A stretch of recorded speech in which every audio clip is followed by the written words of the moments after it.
विजयनगर की पुरानी हवेली के बारे में कहा जाता था कि वहां रात के समय अजीब घटनाएं होती हैं।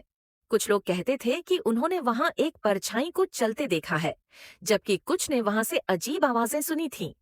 जासूस रोहित को इन अफवाहों पर यकीन नहीं था, लेकिन जब शहर के मशहूर व्यापारी मिस्टर वर्मा की हत्या इसी हवेली में हुई, तो उसे मामला गंभीर लगा। मिस्टर वर्मा की लाश उनके कमरे में मिली, लेकिन कमरे का दरवाजा अंदर से बंद था। खिड़की भी जंग लगी थी और सालों से नहीं खुली थी। फिर हत्यारा गया कहाँ? रोहित ने कमरे की हर चीज को ध्यान से देखा। अचानक उसे दरवाजे के पास जमीन पर हल्की सी धूल दिखी, जैसे किसी चीज को घसीटा गया हो। उसने दरवाजा बंद किया और गौर से देखा।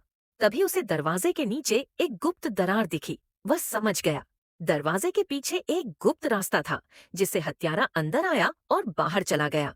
हवेली का नौकर हरी पिछले कुछ दिनों से गायब था। जब रोहित ने खोजबीन की, तो पता चला कि हरी ही असली हत्यारा था।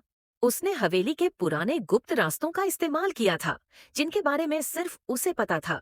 गिरफ्तार होने पर हरी ने कबूल किया, मिस्टर वर्मा ने मुझे मेरे हक की जमीन से बेदखल कर दिया था। मैंने बदला लिया। रोहित ने उसे पुलिस के हवाले कर दिया और कहा, कोई भी रहस्य हमेशा के लिए छिपा नहीं रह सकता।